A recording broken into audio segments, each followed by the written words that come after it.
आदाब, आप देख रहे हैं वॉर अपडेट सईद साजिद हुसैन के साथ। दुनिया आलम इस वक्त हैरत और खौफ के साए में है।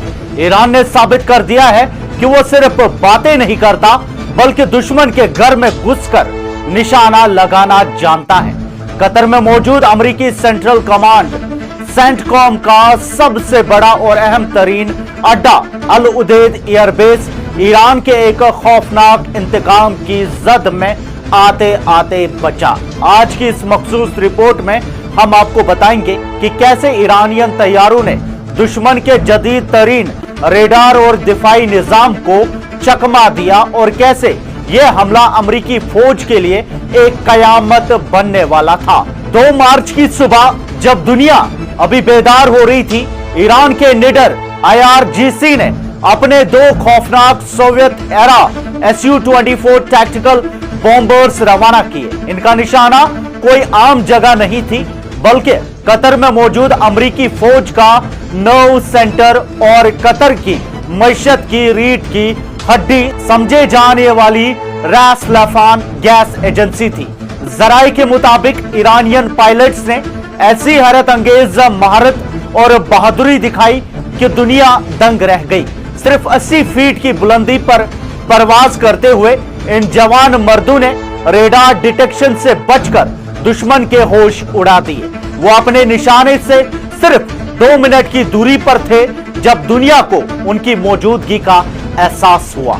यह दिलेराना हमला कोई इत्तेफाक नहीं था। यह दरअसल एक मोहतात और सोचा समझा इंतकाम था उस बुज़दिलाना हमले का जो महज 2 दिन पहले इस्राइल और अमेरिका ने मिलकर ईरान पर किया था। उस हमले में ईरान के supreme leader Ayatollah Sayyed Ali Hosseini Khamenei और कई सीनियर सिक्योरिटी कारकुन शहीद हुए थे।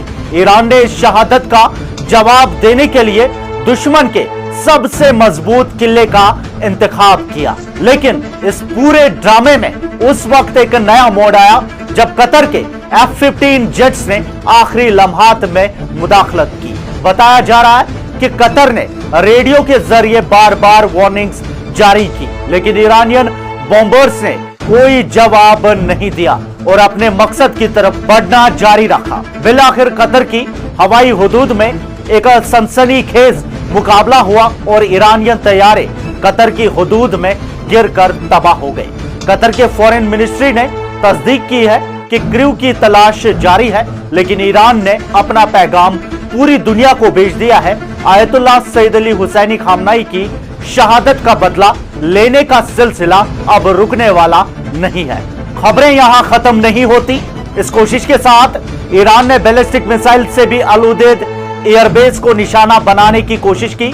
रिपोर्ट के मुताबिक 2 मिसाइल्स फायर किए गए थे, जिनमें से एक को दिफाई निजाम ने रोक लिया, लेकिन दूसरा मिसाइल बेस के इतने करीब गिरा कि अमेरिकी कैंपों में शदीद खौफ और भगदड़ मच गई।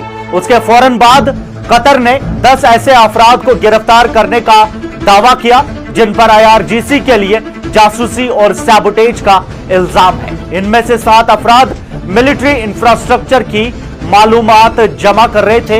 यह इस बात का वाज़ेह सबूत है कि ईरान का जाल पूरे खलीज में फैला हुआ है और वो दुश्मन की हर हरकत पर नजर रखे हुए है।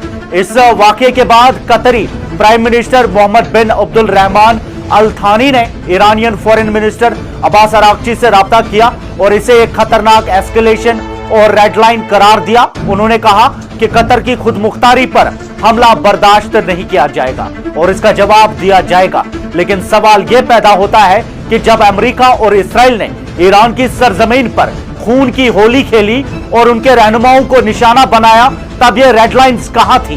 क्या दुनिया की खुद मुख्तारी सिर्फ उन्हीं मुल्कों के लिए है जो अमेरिकी इत्तेहादी है? ईरान ने वाज़ेह कर दिया है कि जब तक दुश्मन पीछे नहीं हटता और उनकी सरजमीन पर हमले बंद नहीं होते, तब तक ना कोई अमेरिकी बेस महफूज है और ना ही कोई उनका स्ट्रैटेजिक एसेट। आज दुनिया देख रही है कि एक तरफ अमेरिकी टेक्नोलॉजी और उनके इत्तेहादी है और दूसरी तरफ ईरान का वो जज्बा शहादत जो मौत से नहीं डरता। अल उदेद एयरबेस पर होने वाली ये डेयरिंग ऑपरेशन महज एक झलक थी उस बड़े तूफान की जो आने वाले दिनों में पूरे खलीज को अपनी लपेट में ले सकता है। क्या दुनिया एक ऐसी जंग की तरफ बढ़ रही है जिसका अंजाम किसी को मालूम नहीं, ये तो वक्त ही बताएगा। लेकिन ईरान ने अपना रास्ता चुन लिया है। आपकी क्या राय है कमेंट्स में हमें जरूर बताएं। मजीद न्यूज अपडेट्स आप तक पहुंचाते रहेंगे। फिलहाल के लिए इतना ही, शुक्रिया।